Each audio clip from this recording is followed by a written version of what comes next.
Hello friends, precis কীভাবে লিখতে হয় সেটা আজকের ভিডিওতে আমি আলোচনা করব। প্রেসি রাইটিং এটা আমরা যারা বেঙ্গলি মিডিয়ামে যারা ছাত্র তাদের কাছে খুবই টাফ একটা জিনিস, কেননা প্রেসিটা অত সহজে লেখা যায় না। এটা একটা রাইটিং স্কিল, যাদের রাইটিং স্কিল খুব ভালো ইংলিশে তারা এটা লিখতে পারে খুব সুন্দর। এটা চর্চার মধ্যে দিয়ে হয়, কিন্তু আজকের ভিডিওটা দেখার পর আশা করছি তোমাদের প্রেসি সম্পর্কে ভয়টা কাটবে এবং তোমরা নিজেরাই লিখতে পারবে, অভ্যাসটা করতে পারবে লেখা। কেননা কঠিন আমরা জানি, কিন্তু এই নয় যে আমরা পারবো না।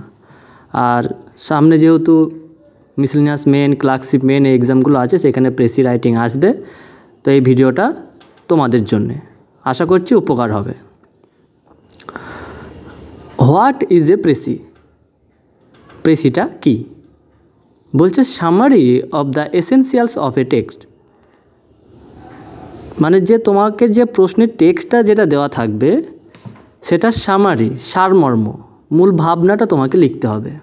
সেখানে প্রয়োজনীয় যতটুকু প্রয়োজন সেই প্রয়োজনীয় ভাবনাটা তোমাকে কিন্তু লিখতে হবে। 2 নম্বর বলছে মেন থিম। তুমি টেক্সটটা পড়লে, টেক্সটটা পড়ে যে ভাবনা, মেন থিম, যেটা বলতে চেয়েছে সেখানে, সেই থিম থেকে যেন বেরিয়ে না যাও। ঠিক আছে, থিমটা কিন্তু সেম থাকতে হবে। এরপর বলছে 1/3 অফ দ্য অরিজিনাল টেক্সট। যে টেক্সটটা দেওয়া থাকে তার 1/3 মানে 3 ভাগের 1 ভাগ লিখতে হয়। যদিও এটা আমরা যখন লিখব তখন এটা আমরা মেনটেন করতে পারবো না, কিন্তু চেষ্টা করতে হবে যতটা কমে পারা যায় আমাদের কিন্তু প্রেসিটা কমপ্লিট করে আসতে হবে।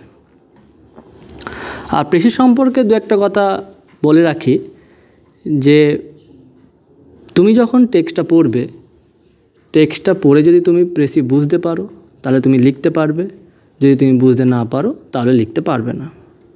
কেননা সেই লেখাটা তুমি বুঝতে পারছো কি না তার উপর ডিপেন্ড করবে তোমার প্রেসি রাইটিং।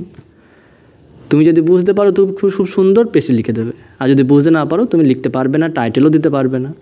তাই এটা নিয়ে অত ঘাবড়ানোর কিছু নেই বা অতটা চিন্তারও কিছু নেই। তোমরা অভ্যাসটা করো, চর্চাটা করো, ধীরে ধীরে ধীরে ধীরে আশা করছি হয়ে যাবে। ঠিক আছে, তো এরপর আমরা দেখে নেব যে প্রেসিটা লিখবো কীভাবে, লেখাটা শুরু করব কিভাবে। আমরা তো দেখে নিলাম যে এটা সামারি লিখতে হবে, কিন্তু কিভাবে লিখব চলো সেটা আমরা এবার দেখে নেব। দেখো, প্রেসি আমরা কিভাবে লিখব। প্রথমে প্রশ্নে দেওয়া টেক্সটটা ভালো করে পড়তে হবে। ভালো করে পড়ার পর মূল যে ভাবনাটা সেটা আমাদের মাথায় গেঁথে নিতে হবে। আমরা টেক্সটটা পড়লাম, টেক্সটটা পড়ে আমরা বুঝতে পারলাম যে কি বলতে চাইছে, সেটা আমাদেরকে মাথায় গেঁথে নিতে হবে। এরপর একটা সুন্দর টাইটেল দিতে হবে, শর্ট টাইটেল দিয়ে মূল ভাবনাটা লেখা শুরু করতে হবে। এখানে মাথায় রাখতে হবে যে প্রেসিতে কখনোই ফার্স্ট পারসন ইউজ করা যাবে না, মানে আই থাকতে পারে, উই থাকতে পারে, এগুলো লেখা যাবে না।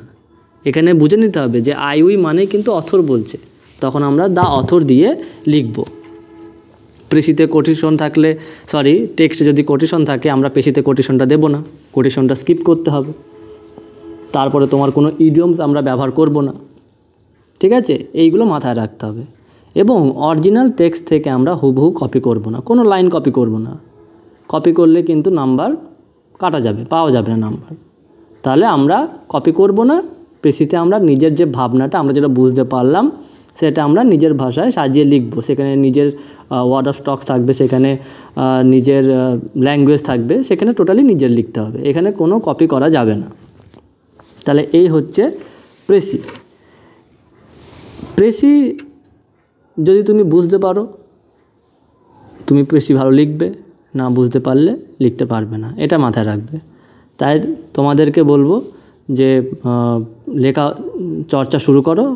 আমার এই ক্লাসে আমি পিওয়াইকিউ যেগুলো WBCS মেন্সে যেগুলো এসছে সেগুলো আমি একটা করে ভিডিও আনবো প্রেসি, এবং কি তোমার লেটার রাইটিং, রিপোর্ট, এগুলো আস্তে আস্তে আনবো। কিন্তু এই প্রেসিটা কঠিন, লেটার রাইটিংটা অতটা কঠিন নয়, ওটা একটা মানে পারা যায়, রিপোর্টটাও পারা যায়, কিন্তু প্রেসিটা পারা যাবে না। আরেকটা মাথায় রাখবে, কখনো কিন্তু কমন আসবে না, যে পিআইকিউ করে চলে গেলাম কমন আসবে এরকম কিন্তু নয়। প্রেসি কখনোই কমন আসে না, সচরাচর আসে না। এবারে সেটা অ্যাক্সিডেন্টালি হতে পারে, কিন্তু আসে না। মোটামুটি ধরেই নেবে 99% কখনোই কমন হবে না প্রেসি। সেটা তুমি কতটা ইংরেজি ভালো বোঝো, ইংরেজি পড়তে পারছো, তার উপর ডিপেন্ড করবে। তো যাই হোক, এই আজকে এটাই ভিডিও মূল কথা ছিল, প্রেসি। তো প্রেসি সম্পর্কে ছোট্ট একটা আলোচনা করলাম, এরপর ইন ডিটেলস ক্লাস আনবো। তো এই ভিডিওটা দেখার পর তোমরা নিজেরা প্রেসি লেখা অভ্যাস করো। খবরের ব্যাপার থেকে যদি কোনো একটা মানে টেক্সট পাও, সেখান থেকে তোমরা প্রেসি লিখতে পারো। যদি কোনোখানে কোনো বই যেগুলো আছে সেগুলোও ব্যবহার করতে পারো। তো যাই হোক, লেখা শুরু করো। আর ভিডিওটা যদি ভালো থাকে, ভালো লাগে, লাইক শেয়ার করো, কমেন্ট করো। ধন্যবাদ। চ্যানেলটার পাশে থাকবে এবং আগামী দিনে আরও এরকম ভিডিও পাবে।